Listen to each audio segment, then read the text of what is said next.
buenas noches, días o el momento en que nos estén escuchando. Sean todos bienvenidos a Fenómeno.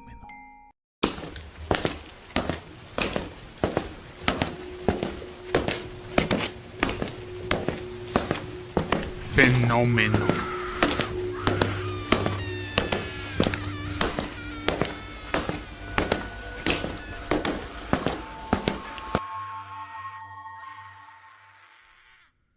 Las ciudades tienen historia que nunca podrán ser borradas, y este caso marcó a la ciudad de Querétaro en México, el domingo 23 de abril de 1989.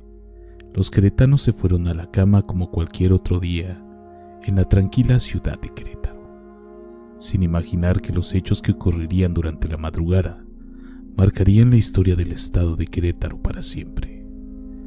Esa noche Alfredo había ido a dejar a sus hijos a la casa de su exesposa Claudia, pues había pasado la tarde en kermeses de la escuela. Una vez en la casa, ubicada en la calle Hacienda del Veguil 48, en la colonia Jardines de la Hacienda, donde tuvo una fuerte discusión con su exesposa, por lo que se retiró del lugar. El matrimonio se habían divorciado en 1987. Aunque posteriormente habían intentado volver a estar juntos. Sin embargo, para cuando ocurrieron los hechos tenían 6 meses de haberse separado nuevamente, por lo que Claudia se encontraba en una depresión profunda, lo que la había tenido en cama varios días. Muchos relatos dicen que los hechos comenzaron alrededor de las 3 de la mañana y que se extendieron por 1 hora aproximadamente. Fue Alfredo, de 6 años, el primero en ser atacado por su madre con un cuchillo, apuñalándolo en varias ocasiones para después certarle la muñeca hasta que logró amputarle una mano. Según el análisis, se presume que fueron los gritos del menor los que despertaron a sus hermanas, quienes dormían en la otra habitación. Y sería Claudia María, de 11 años, quien habría intentado defenderse a su hermano de los ataques de su madre, lo que la convirtió en la siguiente víctima. Muchos medios aseguran que una vecina refirió que escuchó los gritos de la niña que decía: "A mí no, mamá". Sin embargo, de acuerdo con el informe pericial, una vecina declaró ante el Ministerio Público que alrededor de las 5 de la mañana había escuchado gritos, pero no le dio importancia. Se cree que Claudia trató de huir de su madre, por lo que ésta la persiguió por la casa y apuñaló en diversas ocasiones. Por lo que sería en este momento cuando las escaleras y el piso inferior se llenaron de sangre. La última en morir habría sido Ana Belén, de 9 años, quien se había quedado en su cama, incapaz de moverse del miedo que le ocasionó escuchar a sus hermanos gritar. Después de haberlos asesinado, Claudia arrastró los cuerpos hasta su cama en la habitación principal y se haría heridas ella misma, cortando sus muñecas tratando de suicidarse. Sin embargo, estas fueron superficiales y no pusieron en riesgo su vida. Alrededor de las 4 de la mañana, Verónica recibió una llamada de su amiga, Claudia Mijangos. Una llamada extraña donde Claudia sonaba desesperada y asustada, diciendo cosas sin sentidos, por lo que Verónica intentó tranquilizarla, pero Claudia ya había colgado. Unas horas después, alrededor de las 9 de la mañana, Verónica acudió a la casa de Claudia. Tocó el timbre y esperó por adentro de media hora, pero al no haber respuesta empujó la puerta y al ver que estaba abierta se asomó por ella. Al asomarse vio las manchas de sangre por el piso de la planta baja, y la primera imagen que enfocó fue a Claudia al pie de la escalera con el vestido tinto, lleno de sangre desde el pecho hacia abajo. Arrastraba los pies y con las manos sujetaba la boca del estómago. Al ver la imagen, la amiga salió corriendo y llamó a la policía. Cuando la policía llegó, había encontrado a Claudia recostada junto a los cuerpos de sus hijos con el cuchillo en la mano. Aunque estaba en estado de shock, apenas consciente, Se estima que fueron más de 8 litros de sangre los que encontraron esparcidos por la casa.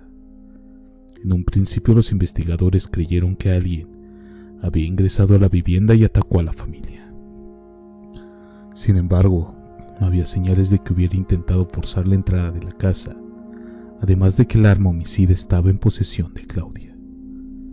El primer sospechoso fue Alfredo, el esposo de Claudia. Sin embargo, pudieron comprobar que él se había retirado de la casa antes de los hechos. Una vez en el hospital, Claudia estaba desorbitada y repetía que tenía que ir a buscar a sus hijos para llevarlos a la escuela y hacerles el desayuno. De acuerdo con la información pericial, ese lunes 24 de abril, Claudia tenía la cita con un psiquiatra para que le entregara una orden de internamiento, pues estaba diagnosticada con delirios severos, pero se resistía al tratamiento, pues veía en el doctor que la trataba la antítesis de su padre. Una vez que Claudia se sometió a evaluación psiquiátrica después de haber cometido los asesinatos, los doctores establecieron que pudo haber inventado la historia que contaba, pues Claudia padecía psicosis orgánica y le detectaron un quiste en el lóbulo temporal derecho, además de perturbación de la personalidad tipo paranoide. En sus primeras declaraciones, Claudia decía cosas sin sentido, como que el esposo de Vero le dijo que Mazatlán había desaparecido y que cuando se asomaba por la ventana, Querétaro estaba vacío. Además decía que no sabía quién le había lesionado y aseguraba que las manchas en su ropa eran de salsa catsup. 3 días después, ella declaró que desde una semana antes se sentía muy rara, como que yo no era yo. Me miraba al espejo y me veía la cara con carne podrida desencarnada.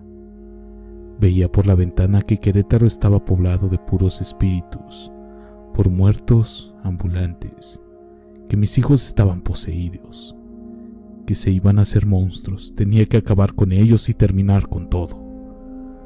Y con eso regresaría a la normalidad.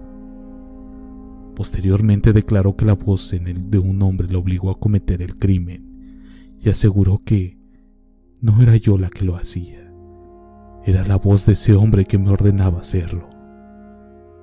El daño que quisieron hacerme yo lo hiciera.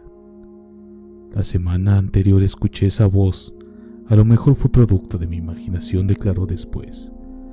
El 2 de mayo de 1989 se dictó auto de formal prisión y el 10 de mayo del ingreso del Centro de Rehabilitación Social, alrededor de las 10 de la noche.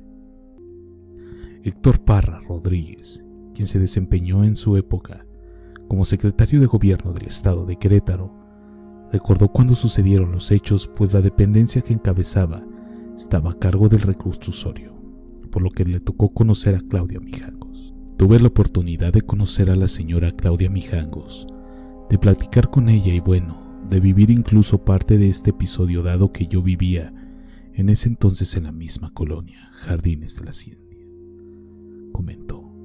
Parra Rodríguez recuerda que Claudia padecía esquizofrenia, por lo que perdió el control de la realidad. En ocasiones la señora tenía momentos de lucidez y otras ocasiones estaba totalmente fuera de la realidad. No sabía ni siquiera que tenía hijos, no sabía qué había pasado. Y otros, cuando regresaba a la realidad, soltaba en llanto porque había fallecido sus 3 pequeños. Aún lo recuerdo como hubo testigos, los vecinos que escuchaban los gritos y los llantos de los pequeños, y nadie se atrevió a ver qué era lo que sucedía en el interior del domicilio. Y la casa terminó destruida, dado que fue vaciada y fue pintada con grafiti, y después de las mismas autoridades tuvo que cercarla para evitar precisamente que las personas que por la noche decían que por ahí escuchaban lamentos, escuchaban sollozos e incluso que se aparecían los pequeños. Por su parte, Miguel Ángel Soto, vecino de la casa de Claudia, quien todavía habita el lugar, recuerda que le tocó ver cómo los curiosos hallaban la casa de Mijangos 3 o 4 veces a la semana se metían a la casa. Claudia Mijangos tenía 33 años de edad cuando ocurrieron los hechos. era originaria de Mazatlán, Sinaloa, maestra de profesión. La menor de 7 hermanos, 3 de ellos hombres con alcoholismo y con problemas de drogadicción, otros con síndrome de Down y uno más con retraso mental, mientras que sus hermanas estuvieron en matrimonios tormentosos que terminaron en divorcio. A los 19, Claudia conoció a Alfredo, un empleado bancario con el que se casó 2 años después. De acuerdo con publicaciones de la época, Claudia ya mostraba episodios agresivos y de represión después de su matrimonio. Entre las investigaciones que fueron publicadas por medios de comunicación, se asegura que Claudia había sostenido una relación con el padre Ramón del Colegio Fray Luis de León, donde estudiaban sus hijos, lo que había complicado aún más la relación con su esposo. Incluso hay quienes aseguran que Claudia se divorció porque el padre se lo había pedido. 8 meses antes de los hechos, la madre de Claudia había muerto y ésta aseguraba que sus hermanos la habían matado. Durante estos meses, Claudia había tenido varios episodios de crisis que hablaba de brujería, donde aseguraba que veía ángeles que le decían que tenía que estar con el padre Ramón. Y en abril del 2019, Claudia Mijangos, conocida como la Llena de Querétaro, salió libre tras cumplir la sentencia de 30 años, a que fue sentenciada por el asesinato de sus 3 hijos en 1989. Fue puesta en libertad del penal de Tepecán en la Ciudad de México. El magistrado presidente del Tribunal Superior de la Justicia de Querétaro, José Antonio Ortega Carben, informó que Claudia Mijangos tendrá que estar en constante vigilancia, pues no pueden descuidar su medicina, dado su estado de salud mental. Esta vez, este caso más conocido por los queretanos, el cual ha tenido un eco a nivel mundial, y han colocado a Claudia Mijangos al nivel de los asesinos más sádicos del mundo. Muchas han sido las historias y los rumores que han recorrido alrededor de la Llena de Querétaro. Incluso la casa se ha prestado para que a lo largo de los años se hagan sesiones espirituales, ritos satánicos y otros tantos rituales que han profanado la vivienda. Por el momento me despido, sino antes recordarles que no olviden seguirnos en nuestras redes sociales: Instagram /elfenómeno.fm, Facebook como Fenómeno y en YouTube como Fenómeno.fm. Además también pueden encontrarnos en TikTok como Fenómeno.fm. Me despido recordándoles que la curiosidad vence al miedo más fácilmente que el valor. James St.